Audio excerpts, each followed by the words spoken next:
Labuan Lombok merupakan salah satu desa yang terletak di Kecamatan Pringgabaya, Kabupaten Lombok Timur, Provinsi Nusa Tenggara Barat.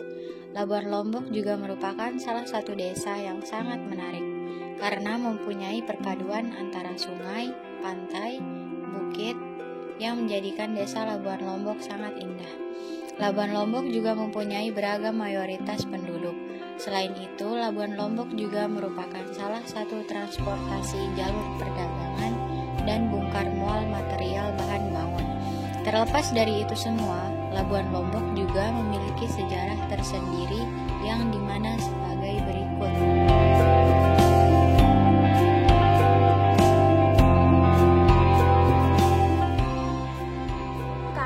Sebelum banyaknya warga yang masuk ke dalam desa Labuan Lombok, ternyata desa Labuan Lombok dikelilingi oleh hutan yang dimana banyak pohon-pohon besar yang mengelilingi seluruh desa Labuan Lombok.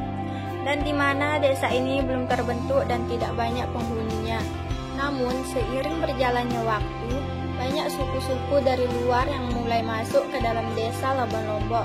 Dan dimana suku pertama yang tinggal di wilayah Labuan Lombok ialah suku Ende dan mempunyai sebuah permukiman atau perkampungan yang bernama Kampung Ende.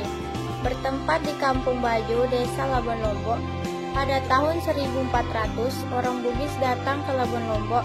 Suku Bugis menetap dan tinggal di Labuan Lombok dan membawa ajaran Islam ke Lombok.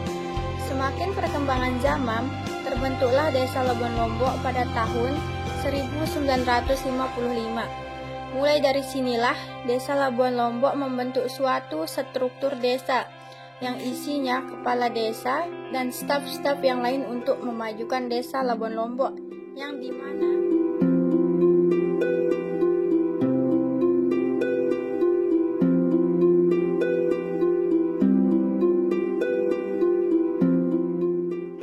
desa pertama bernama Dayang Malabang menjabat pada tahun 1955 sampai dengan 1962, dan pada tahun 1962 dilantiknya kepala desa yang kedua bernama Pak Amin karena terlibat G305. Pak Amin tidak jadi menjabat menjadi kepala desa karena tidak aman pada saat itu dan digantikan oleh seorang polisi yang bernama Pak Maun. Sampai tahun 1972 menjabat sebagai kepala desa yang ketiga. Setelah periode Pak Maun dilanjutkan dengan berjabatnya seorang tentara sebagai kepala desa sementara yang bernama Pak Sumaidi sampai pada tahun 1976. Pada tahun 1977, pemilihan kepala desa baru yang bernama Pak Hamzah. Pada masa ini, Labuan Lombok mempunyai 4 kekadusan, yaitu Kampung Mandar, Kampung Turingan, Kampung Baru, dan Sandubaya. Sehingga seiring berkembangnya zaman, desa Labuan Lombok mengalami pemekaran yang dimana banyak kampung-kampung baru yang terbentuk.